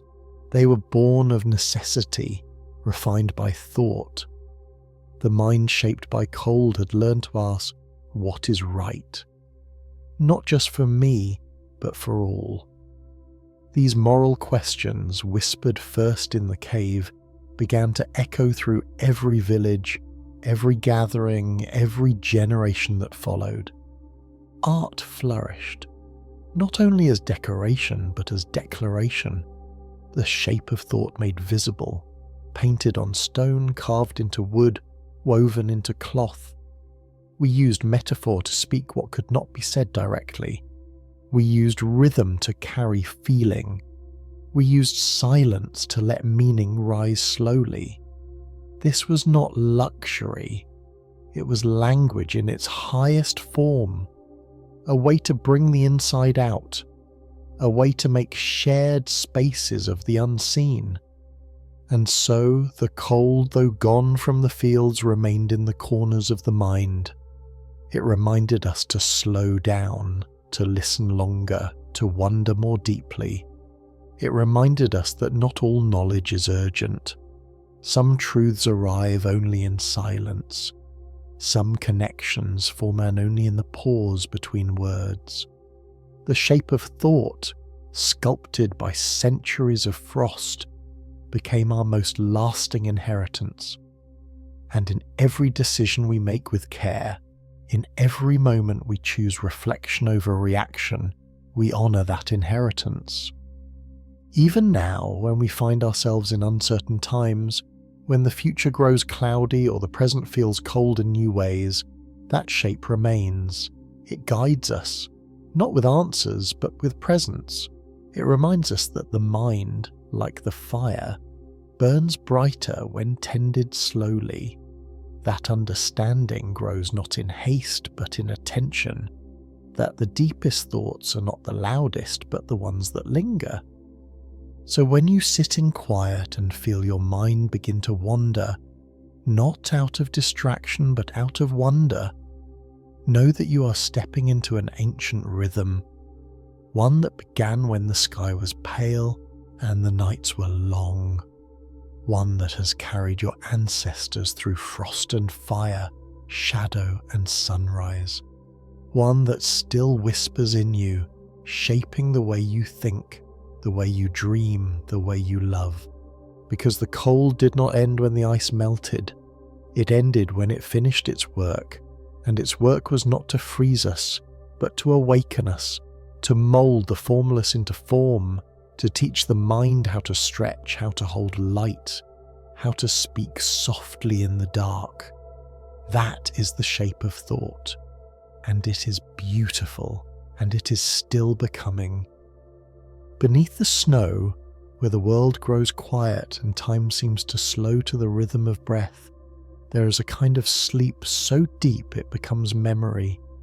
It is not death, though it resembles it. It is not absence, though nothing stirs. It is a sleep carried through generations, written not in dreams but in the stillness of waiting. And while the surface world stiffens under frost and shivers in the wind, this long sleep beneath the snow holds the promise of return. Seeds lie buried, frozen rivers hold their pulse, and creatures curl into themselves as if cradling a forgotten season. This is where resilience begins, not in the struggle to move, but in the grace of stillness, in learning to pause, in learning to endure without motion. Some call this dormancy, others call it torpor, hibernation, latency. But whatever name we give it, the heart of it is the same, a kind of quiet wisdom shared by life that has learned the rhythms of cold. Trees drop their leaves not because they surrender, but because they remember. Animals burrow not to escape, but to listen. Water slows not to sleep, but to conserve its song. And in this deep hush beneath the snow, life becomes patient. It gathers itself, not in panic, but in preparation. For even in the coldest silence, life is not gone. It is waiting, softly, steadily, faithfully. Imagine now a bear tucked into the curve of a den, its breath shallow and slow, each exhale a wisp in the dark. Months will pass this way, and yet it will not weaken, it will not wither. The body, trained by the generations of winter, has become a quiet machine of survival. The heart slows but does not stop. The blood thickens but does not freeze. Inside the bear, memory flickers. The memory of green, of running, of berries and rivers and sun-warmed stones. But for now, all that is needed is sleep. This is the kind of strength that does not shout. It waits. Beneath the soil, seeds lie just as still, tiny capsules of hope wrapped in shell and silence. They do not resist the snow, they do not push against it. Instead, they trust the earth. They trust the timing held within the turning of the planet.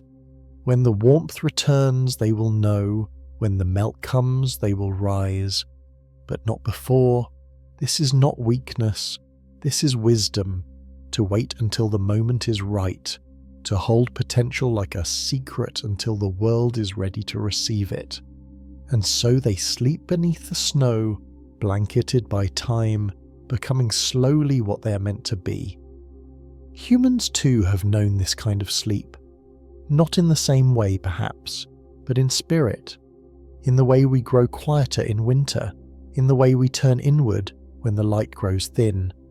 Our ancestors learned to follow the Earth's rhythms, not by force but by noticing. They knew that winter was not the end but the necessary stillness before renewal. The long sleep beneath the snow became part of our own pattern, reflected in the stories we told, the rituals we kept, the way we shaped our days around fire and silence. Rest was not indulgence, it was preparation. In some cultures, entire calendars were built around these periods of quiet. The dark months were honoured as sacred, a time to reflect, to remember, to sit beside elders and gather the invisible threads of knowledge passed down like breath. Time slowed but thought deepened. Bodies rested but the spirit stirred. The long nights became a canvas for dreaming, for telling the old tales, for weaving the unseen into the fabric of memory. The snow outside was not a barrier. It was a boundary that held the world in soft suspension, inviting us to be still. And in this stillness clarity arrived, the kind of clarity that cannot be summoned in motion. Questions once blurred by urgency took on shape. Feelings long buried rose like frost lifting from leaves. Even grief became gentler in the quiet. It sat beside us, not to harm, but to be acknowledged. The cold did not numb, it clarified.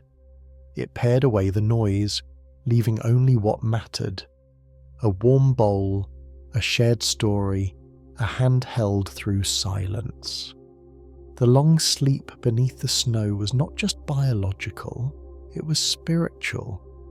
We often think of winter as something to escape, but perhaps it is something to learn from, to enter slowly, like stepping into a cathedral, to lower our voices, to listen for the deeper rhythms pulsing beneath the world's skin.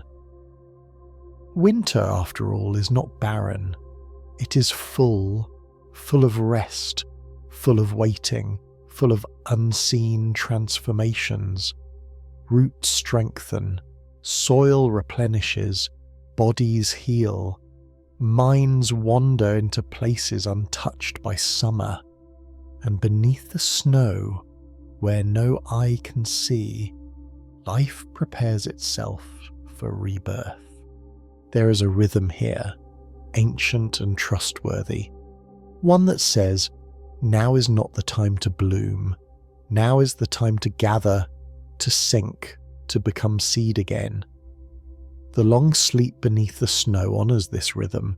It teaches that stillness is not stagnation, that quiet is not absence, that sleep, when held with intention, becomes a kind of wisdom the waking world forgets, and when we forget it, we forget a piece of ourselves. Even now, in modern lives crowded with brightness and noise, something in us responds to the hush of snow. We walk more slowly, we speak more softly, we light candles not just for sight, but for comfort. These instincts are old. They are echoes of the long sleep. They remind us that we too are part of the earth's turning, that we too are meant to rest, to retreat, to wait for our own seasons of thaw and bloom, and that waiting is not weakness, it is grace.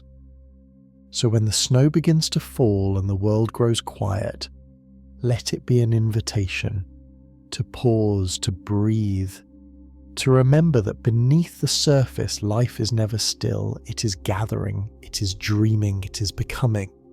And in that deep sacred sleep the future waits, not with urgency but with trust, because the long sleep beneath the snow is not an end. It is the beginning of everything yet to come.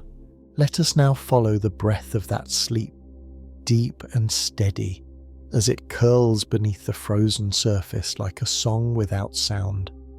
The long sleep beneath the snow is not only a quiet moment in the cycle of seasons, it is a teacher, a guide. It whispers to us not in words but in rhythms. It tells us that life is not always visible to be real, that becoming is not always loud to be true. In every hibernating creature, in every frozen bud, in every flake of snow resting gently on the earth, there is a message. This is the time to listen inward.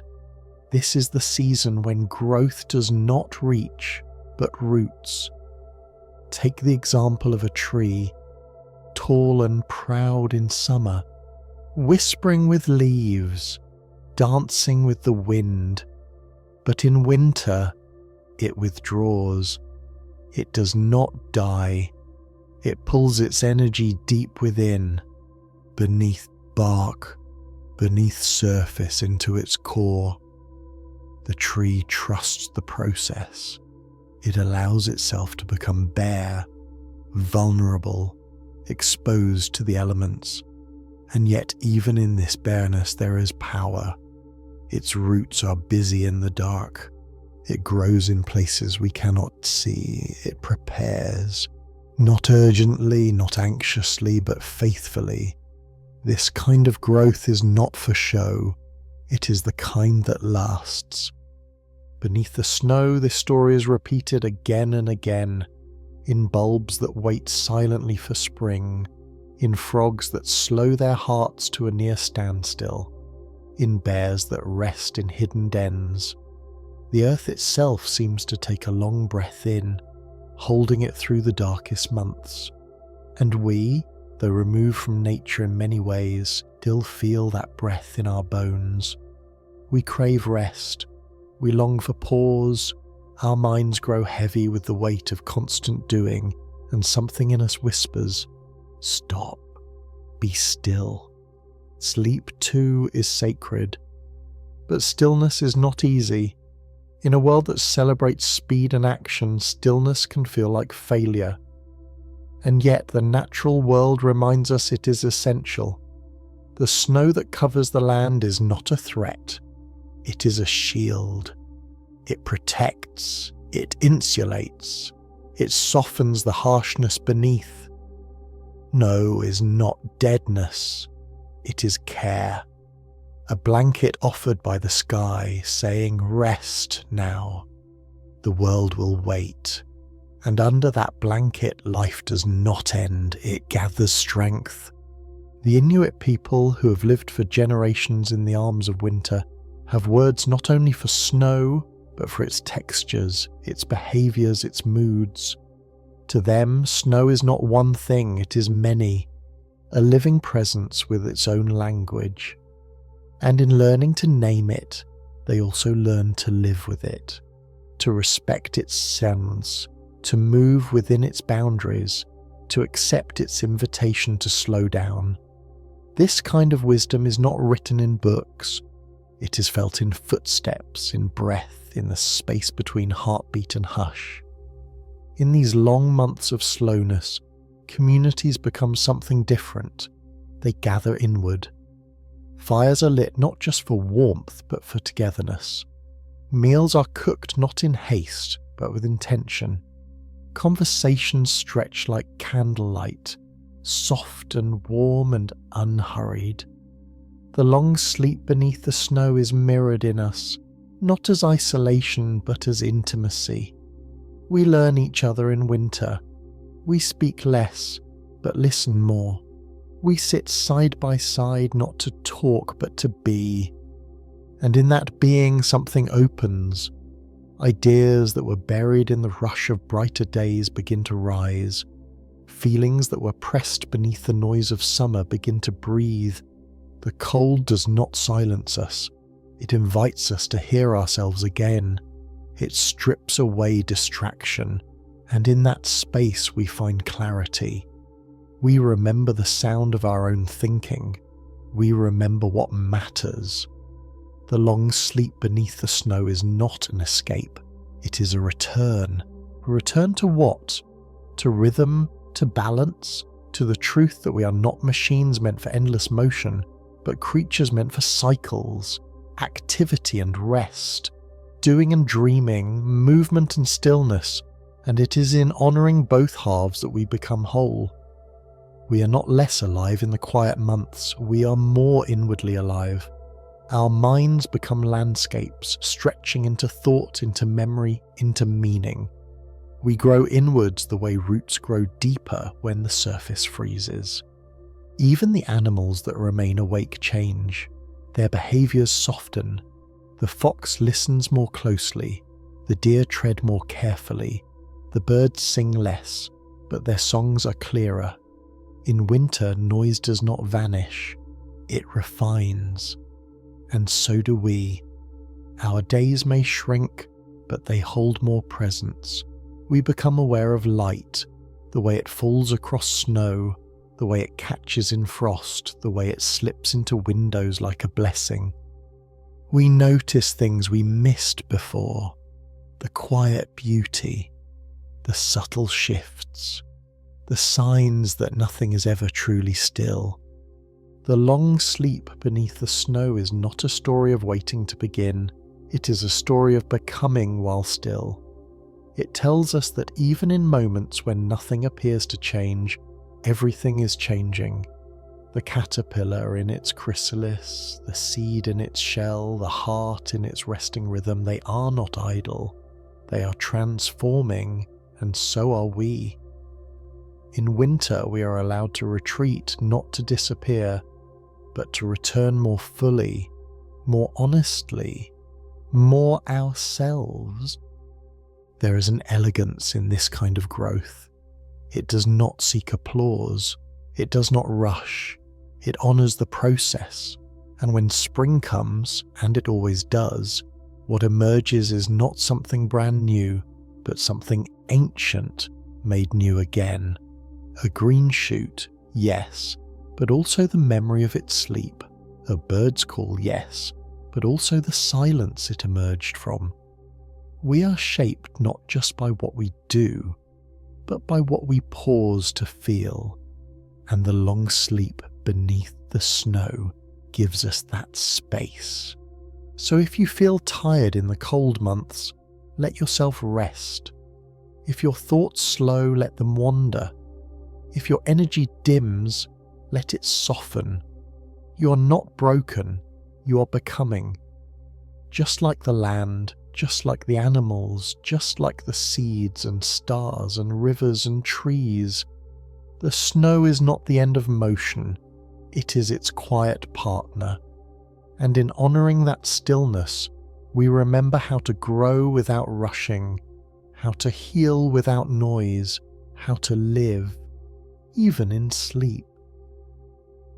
Now let us follow that final breath of winter, gentle and deep, into the space where sleep begins to stir, not with urgency, but with readiness.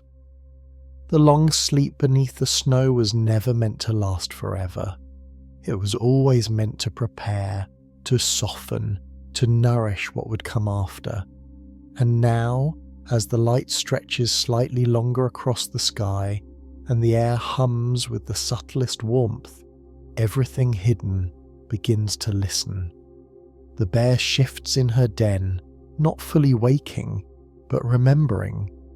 The seed tightens its core, sensing change. The snow, once heavy and still, begins to speak in quiet drips, and we too begin to feel it, the slow exhale that signals the return of becoming.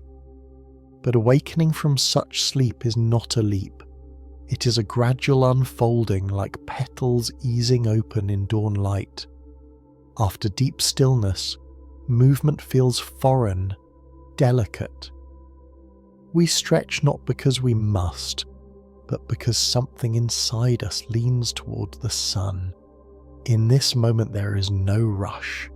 Nature never hurries the thaw. The snow melts when the warmth is steady enough. The streams begin again when the ice has had its final say. Nothing breaks. It transforms. And that is the quiet miracle of it all. Transformation without spectacle. Change without noise. All through the natural world, this pattern plays out. The trees begin to hum again, slowly sending water upward.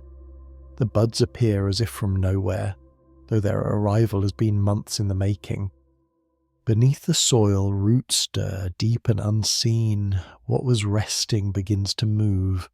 What was silent begins to hum. The long sleep did not steal time, it made time.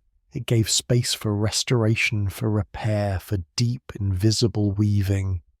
And now the fabric of life begins to rise again, stronger at the broken places, clearer at the core. And what of us? We too emerge gently. The thoughts that once drifted slowly in winter silence now begin to gather form. Ideas take root. Feelings blossom with new language. Projects long shelved begin to whisper their names again. And we do not leap into action, but rather step, one breath at a time, into the light. There is strength in this kind of movement, not brash or hurried, but calm and grounded. A knowing kind of strength, born not from fire but from quiet. We do not wake from the long sleep the same. We wake changed, even if we cannot name how. Perhaps this is why throughout history cultures have marked the end of winter not just with celebration, but with reverence. The return of light is not just a practical event, it is a spiritual threshold. It marks the triumph of patience, of resilience, of the soft strength that lives in all things willing to rest. In festivals of spring, in planting rituals, in songs of thaw and rebirth, we honour not only the return of life, but the depth of the sleep that made it possible. The beauty of spring is only fully felt by those who have known the hush of snow. And there's something else too, something harder to name, a kind of gratitude, soft and quiet, for the season that asked us to be still. For the nights that taught us how to hold ourselves gently, for the silence that taught us how to listen. We do not always understand what winter gave us until we begin to move again. Then we see that the rest was not empty, that the pause was not wasted, that the stillness was not failure, it was healing. And healing, though slow, is always holy. The animals know this. The seeds know this, the trees know this, and somewhere within us we know it too. The long sleep beneath the snow was never absence. It was presence in its quietest form. It was the earth pulling everything inward, holding it close, reminding it that rest is part of becoming. And now, as we step once more into light, we carry that lesson in our skin. We move more gently, we speak more kindly, we trust more deeply in the rhythms that guide us. Even in places where snow never falls, the season exists. It lives in the spaces between plans, in the days when we feel ourselves slowing, in the moments when we are called to stop, to reflect, to turn inward. These are our winter hours, and they are sacred. We do not need frost to enter that sleep. We only need willingness to pause, to breathe, to trust the stillness enough to let it hold us. Because something within us remembers that we are part of this earth, that we too are meant to rest. So let this be a reminder, not just of snow and season's silent bears, but of the gift of stopping. Let it be a prayer for slow mornings and quiet evenings, for deep conversations and time without agenda. Let it be a permission slip to rest, not because you've earned it, but because it is your nature. Because the world turns in rhythms, not straight lines. Because all things that bloom must first sleep. And as the last of the snow melts, as the rivers rush forward and the sky opens wider, let us carry with us the grace of that long sleep. Let us move through the world with the quiet strength of roots. Let us greet each other with the softness learned in stillness. Let us plant with care, speak with warmth, create not from pressure but from peace. And in all that we do, may we remember this: The deepest growth often happens in the quiet. The strongest light often returns from the dark, and the most lasting beauty begins always beneath the snow.